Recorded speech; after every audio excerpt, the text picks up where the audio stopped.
Welcome to O Talkin' with Dave. Put your hands together for the pastor of positivity whose glass is always at least half full. Here's Dave. Hey, how we doing? How y'all doing out there? I hope you're great, and I know you are.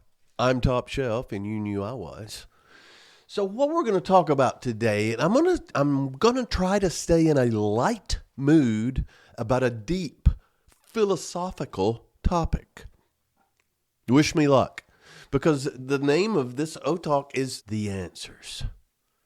Now, questions we keep asking are the same ones we've always known that have always been asked. The difference is the answers, they're never missing. We just stopped listening. We did. We so busy, got so much noise, got so much going on, so much to do. We have all these questions. We're looking for answers, but we don't have time to listen. So from the time we're old enough to wonder, we start asking questions. Oh my goodness. I think I was well above average in the quantity of questions I would ask. It would drive my dad crazy. And I could tell when it was getting on Dad's nerves because Mom would try to intervene a little bit. And then I could tell when it was getting on her nerves too. Little things. When we were traveling, how long is it going to be till we get there? How many more towns? Are we going to stop and eat? Are we going to do this? Are we going to do that? What are we going to do tomorrow morning? When are we coming back? And I would ask the same questions over and over again just because usually out of enthusiasm. And then curiosity. I was so curious about how things worked and why you did it that way. Or is there another way? Okay, why did you decide to do it that way if there's another way? And just all these questions. I wore our neighbors out. But the thing is, the questions and the answers I'm talking about here, it's more about what's my purpose? Who am I really? Why am I here? Oh, I sound like Stockdale. Who am I? Why am I here? What's next? What's next on the horizon? All of these things, big questions, and we'll talk to them. And I hope they never really stop. Some of them you need to know the answer to, so you find it, but keep asking questions. According to, and I've said this before, it was a Yale study that the average person makes 35,000 decisions a day. And behind every one of them is a question. It's either noted, implied, subliminal, whatever. Something simple. What do I want to eat? Where should I go? Sometimes it's bigger than that, though. It's like, okay, is this job what I really want? Is this why I'm here? Is this all I'm going to get out of life? And a lot of times they're rhetorical, but they're still there. And the irony is we spend a lifetime chasing answers that more often than not have been whispering to us all along. We just can't hear them. We just can't hear them. So some research gave a list of the top 10 questions we all ask ourselves at one time or another. And these are deep. These aren't, what's your favorite color or favorite flavor of ice cream? Who am I really? What am I supposed to be doing? Why do I feel this way? Rainy days and Mondays always get me down. Why is that? Carpenter song. Best female vocalist ever. What's my purpose? My why? That's an endeavor. And it's real. It's necessary. What do they say? The two greatest days of your life are the day you were born and then the day you find out why. I think we ask ourselves things like, do I matter? Am I enough? What am I afraid of? What do I actually want? Who do I trust? How do I find peace? And all of I believe it. That's the 10 right there. I believe we all ask that at one time or another, or often, or in different ways, because these are not new questions. They're the same ones our parents, our teachers, our heroes, mentors, they ask the same stuff. And it changes over time. Sometimes you find the answer, but that question, okay, now it's a different answer at a different time. Am I enough? Today I feel like I am. This weekend, I don't know. So the answer sometimes is different. Yeah. Socrates called it the unexamined life, meaning I've got all these questions, but am I really looking for the answer? Yeah. Modern psychologists call it self-actualization. I don't know why they put so many syllables in actualization. Self-awareness, self-analysis. A lot of these questions come in the middle of the night. You're staring at the ceiling. So a bad night's sleep is what I call it. A lot fewer syllables. But the thing is, sometimes these haunt you. If you don't know, when you're having a bad day or having some bad experiences at home, work, or play, when the glass is half empty and there's a crack in the bottom of it, who do I trust? Can bring a dark answer. What am I afraid of? How do I find peace? These are real questions. I really believe, and I've said this before, all the answers we're looking for are inside of us. A lot of times it's just a matter of recall and application, the wisdom that we need, the life lessons. It's there. I'm going to take it further now, though. And this has really come to light with me in the last, I'll say, 6 months, 7 months. Just the peace and the silence and the freedom and the control and the resolve, all these things. Once you find the answers to them and the path to them, you realize you had it all along. It was just either unclear or you were unwilling to face it. But I believe we have the answers, and I believe they're hiding in plain sight for all of us. Our past, our relationships, our fears even, that tells us a lot. Our ambitions, and even our patterns, or trends, if you want to call it that way, but things that we tend to do. Our past shows us what we've already survived. Think about that. Now, without being negative, you look back at some of the tough times. Look what you survived. Even the great times, what did that teach you as well? You learn more from tough times about yourself, about other people. So our past shows us what we've already survived. Our relationships show us what we value and also what we are willing to tolerate. Those are some answers. A lot of answers. Our fears point directly at what we need to confront. Fears, I've done the talk on no fear and referred to several fears. And it can be such a motivator. But fear, what we're afraid of, is telling. There are answers in our fear. Our ambitions, that lets us know what's still burning inside. So when we take time and ask ourselves questions, the answers are in many of those things from our past. And then those moments of peace, that shows us what's worth protecting. And peace is a big topic because I can be at total peace in a huge crowd of people. I don't have to be silent, sitting crisscross applesauce on a yoga mat. I don't have to be where it is quiet. However, I can hear better when it's quiet. The goal with all of these, it's not to find the answers because they're there. It's to recognize them. It's recall and application. And I've got the O-Talk set talking about how I can teach you to do that. I didn't know it was teachable.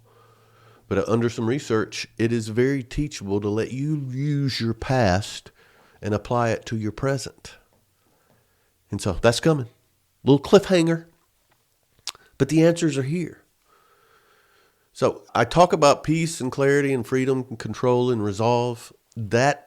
Those are all necessary and glorious because peace, it quiets the noise long enough for the truth to surface where you can see it. Or we can even say the answers to whisper to you. They're whispering to you. The peace quiets things long enough so you can hear it and you can see it. And that gives you answers.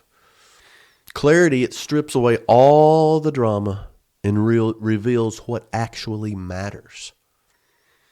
Clarity. I can see clearly now. The rain is gone. That fog has been lifted. Peace plays a role in clarity. It does. You see the answers and you see them clearly.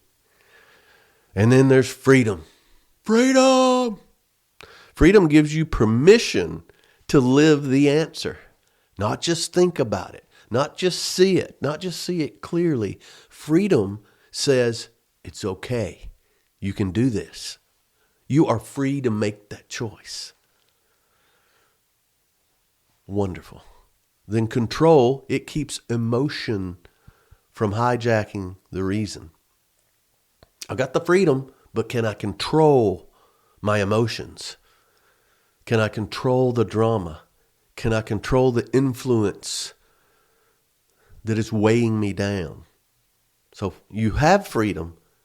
Your control keeps you from giving it away. And then that resolve. That's what turns the answer into action. I love it. The freedom, control, and resolve, O-Talk, it's one of the most requested now. That obviously hit home with some people. That's a good 30-minute talk. I can knock it out in 30 minutes, and that's what I'm being requested. Then the second 30 minutes is Q&A. Freedom, control, and resolve. But then you add in for this, for the answers, you add in clarity and peace. Because sometimes you have to have that peace and clarity to hear the answers to your questions. So these 5 things, peace, clarity, freedom, control, and resolve, that's the difference between knowing and living what you know. So many times, and I do things differently. I pray differently. I have peace. I have clarity. I have the freedom that my grandfather told me when I was in my 20s that I didn't know what he was talking about. I have that now in the whole aspect of freedom, not to do what I want whenever I want, but freedom to have space, freedom and to do what I need to do, to say what I need to say. If it's out of line, I may have some consequences to pay. And if I do, okay. But I've got the freedom to do all of this stuff, to go, say, do, be. The flexibility. That's what Papa was talking about 40 years ago. So I've got that. And I've got the control and I've got the resolve. But without peace and clarity, I don't have the answers. So they all work together. So what gets in the way? What gets in the way? I referred to it earlier. But when we can't find the answers, the things that keep us from finding them, 5 things just jump right out at me. Noise. We fit silence with distractions. We love them because truth, like I said earlier, truth whispers and it's so loud we can't hear it. We love to be busy and silence is hard to find. So noise, mental noise, visual noise, scheduling noise, routines, noise. It's so loud we can't hear the answers. Now, I talked about fear earlier. Fear is definitely something. It's real. So that the real answer, it demands that we change. We change some things. It may be changing things to pipe down the noise. But change is terrifying. And we're afraid of change because it's the unknown. We're afraid of a lot of things that are known. And we will fill our time with noise to keep from hearing it. We know what we should do. But the fear, in a way, is noise that keeps us from finding the answers. Another thing that keeps us from finding the answers is comparison. We measure our answers against someone else's questions. someone else's questions, the answers to those, we can't apply them. We can't, because we have to answer our own questions, but we compare. It's like many things. We compare. The comparison on social media. That's what's really hurting society right now. But also, our questions, if we give the answer to someone else's questions, it may be simpler than ours, and it doesn't fit. It may be more complicated than ours, and it doesn't fit. So my answers should have nothing to do with anyone else's questions. But that comparison often shields us from answering the right question. And then denial. It's easier to pretend we don't know than to admit we do. We know the answer. We know the tough stuff. I don't like that answer. I know I use that in sales a lot when I would ask questions and somebody would give an answer. I don't like that answer. And it would take them aback. I said, have you got another one? And it's a point of humor, but it was addressing an awkward situation. Many times we have these questions. We know the answers, but we deny that we know the answers because it's not convenient. Maybe it's out of fear. We know. I think we know more times than we're willing to admit, but we just don't like that answer. It's real. And then it's me. It's impatience. We want that microwave wisdom. It's a crock pot world, and we want that microwave wisdom. I want it now. I'll answer it. It may be the wrong answer, but at least I've got an answer. You know, what? Am I good enough? Yes, I am. Is this a job for me? Yes, it is. It's the one that's available. What's my purpose? I don't know. I'm too busy. My purpose is to get up at 8 o'clock and go to work. Hop in traffic. Just impatient. And that impatience is a source for the noise as well. We got that clock ticking. We got something going on. I got to do this. I don't have time to be still. I don't have time for the quiet and silence that you're saying is required so I can hear the answers. Okay. How's that working out for you? There's some things that you're going to have to change, and change is terrifying if you want the answers. So let's talk about 5 ways to find the answers. Here we go. Are you ready? I need a sip of water. I'm going to make you be patient and wait for this and be quiet and listen. Yeah, how arrogant. 5 ways. You know the first one. 5 ways to find answers. Be still. Be still. You can't hear wisdom when you're running. Now, I'll tell you, I have had Damascus Road experiences while I'm driving my truck in the desert. I have. But be still, meaning clear your mind. It doesn't necessarily have to be stationary in a quiet room. That be still is your mind. Let's think about the questions. Let's think about a question. So be still. And when you think about the question, ask a better question. I touched on this a little bit on victim or beneficiary. So think about the question you ask that you're trying to answer. And ask a better question. Instead of why me, it's what's this teaching me?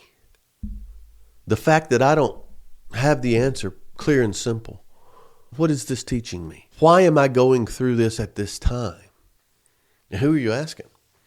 You asking the universe? You asking God? You asking Buddha? Who are you asking?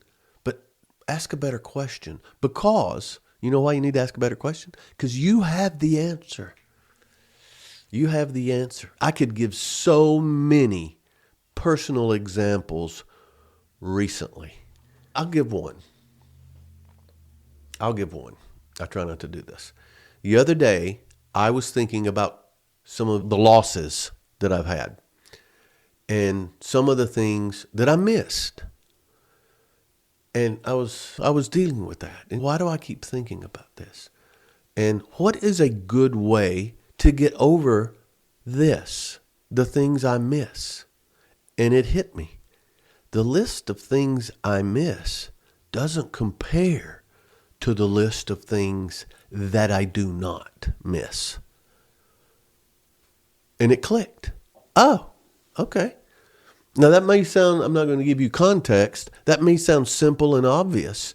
When you're in the throes of thinking how bad you missed these 4 things, these 40 things are elusive. But by slowing down, what is this teaching me?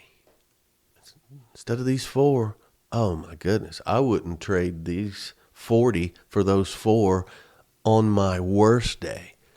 So I asked a better question. And then I don't know what you do. If you journal, that's great. One thing about journaling, it's funny that they test this constantly. And writing it down makes it better. Writing it down, wadding it up, throwing it away, burn it, make a voodoo doll, whatever you want. However, journaling, research has shown journaling improves honesty. If you're going to go to the trouble to write it down, you're going to write down the truth. Chances are. So if that's part of it, that's a good way to find the answers. A good way to, you journal it. If you don't throw it away or burn it or make a voodoo doll out of it, it's great to go back, put a date on there. And you can look back a year ago and what was really bothering you. And it may seem silly. Or it may be, oh yeah, that's when I found out this answer. So writing it down, there's value to that. And I think feedback is very important. Sometimes people around you, they're mirrors, not critics. And by mirrors, maybe they've gone through this before and you watched them.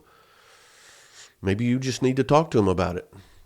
Maybe you need a sounding board. Sometimes saying it, that's when your answer is delivered to you.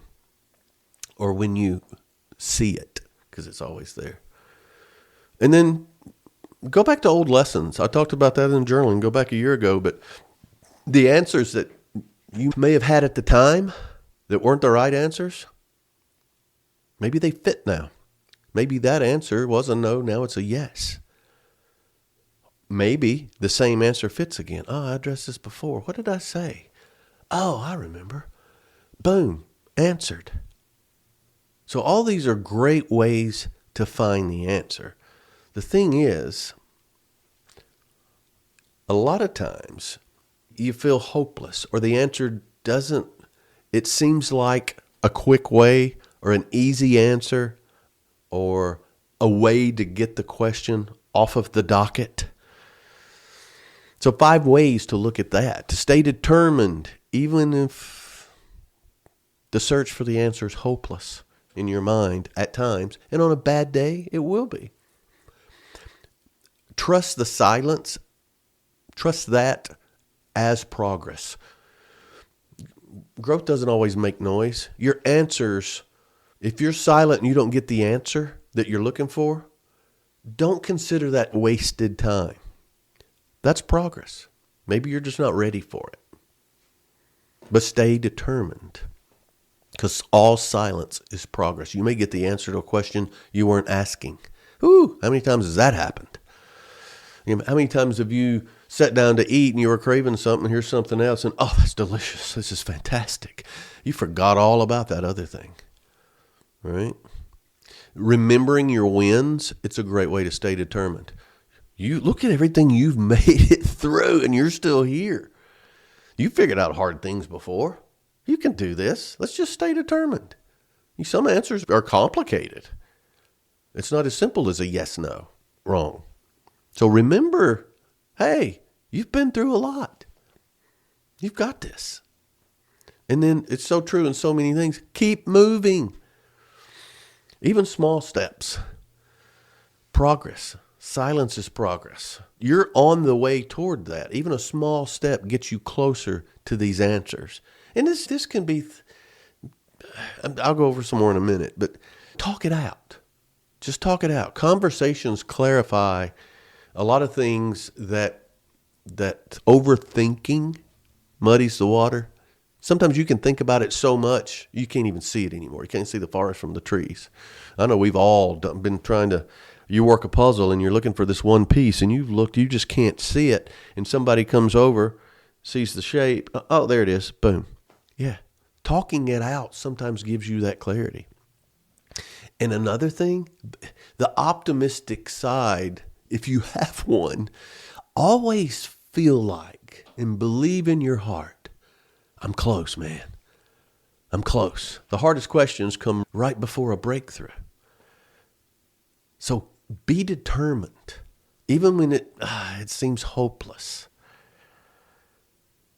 Yeah, know that you can, because the reward is so good. It gives you all those things we talked about, the peace, the clarity, the freedom, the control, all of those things come once you find the answers. And these answers, I'm not being mysterious here. It can be as simple as a vocation. It could be as complicated as a relocation. Will I find love? Starting over at this age, what all do I need to do? Am I making the right decision? And some of them, again, it's not yes, no answers. It's complicated. And the answer to that question, once you have that, okay, but in order for that answer to work, you've got these 10 things that's got to be done now. So here's the thing. You're going to find answers, but you're always going to have more questions. So mastering the art of discovery of what's in here, what's in your life and your past, in your relationships, you're going to get better at it the more you do it. And it's obvious. It's a quick answer. It doesn't stay a question long. But once you have them, here's some things you have to do. You should do. I think you should do. I think I should do. I'm trying to make it less absolute, which is a power drainer. Here's the thing. Once you find the answers, accept them. Accept them. Like it or not, this is the answer. The truth is not always flattering, but it is freeing. It is. And I believe that's why a lot of questions go unanswered. Because the truth came out and I don't want to accept that. I don't like that answer. It doesn't flatter, but it can free. Another one, act on them. Accept them and act on it. Wisdom without motion is not wise. It's wasted wisdom. And you don't deserve it. Act on them. This is the answer. What's next? I love the fact that you can share them. Your story might be someone else's answer. Could be their survival guide. Could be their lifeline. That's why I am being more open, a little more vulnerable, because the things that happen to us prepare us for the things that happen to someone else. And we can give them comfort. Does that sound fair? No, it ain't fair. But it's true. And it's preparation. And it's empathy. And it's help. So share them. You're going to find you're not the only one. And then protect them. Don't let the opinions of others rewrite your clarity. I've got the answer. I'm acting on it. I'm sharing it. And then someone else has an opinion about that. I don't think that's the way you ought to go. I don't think that's what you do. I don't think that's the truth. They're trying to fog up your clarity. So when you've got that answer, protect it. You don't owe anybody an explanation. No, you don't owe that to them, especially if their opinions rail it askew. Don't let that mess up your clarity. And the best thing about all of this is once you've done these, it is not a one-off. You get the answer, all right, and then you forget about that question. No, you build on them. Answers aren't endings. It's not the end. It's really a foundation because other questions are going to come. Remember when I said this is the answer, but there's going to be 10 more questions? Those questions are nothing unless you build on the foundation of, I am confident this is what the answer is. I'm telling you. So my case, it's proven over and over. It may be a skill. It may be an ability. It may be faith. It could be, I don't know. It could be, I don't know the answer to that question. Yeah, I think it's all of the above. But looking within, we chase gurus. We chase quotes. We listen to podcasts and personality tests like they're treasure maps to enlightenment. But none of them can replace the compass that's inside of you and inside of me. No one knows me better than me. I can promise you that. Mama was close. Yeah. A philosopher said, what you seek is seeking you. Yeah, those answers are trying to get out. And isn't it great to know that they're going to meet us? All we got to do is look for them and listen, because they're looking for a moment to reveal themselves. Every answer you'll ever need, it's in your story. It's the way you've loved or lost or endured and rebuilt, and your determination, all of these things. That's why resilience is so important. It makes us tough, but it also makes us tender. And no, I'm not talking about both sides of my mouth there. You can be tough and still tender, because you can be tender enough to care and the empathy and all of that, but tough enough to make it through anything. So you don't need to go find meaning or answers. You've been creating it all along. Maybe the answers were never hiding. Maybe it's just been waiting for you to stop doubting it long enough. Or to be quiet and listen. That's always been my biggest problem. I got the answers. No, here's what I'm going to do. No, we're going to do this, then this, then this. Okay. Shut up and listen. You're making so much noise, Dave. They're not in the next book. They're not in the next job. They're not in the next relationship. I can promise you that. They're in your reflection. They're in your scars. They're in your laugh. They're in your memories. Yeah, you're searching everywhere like they're lost. They're not lost. They're becoming something, and they're just waiting on you.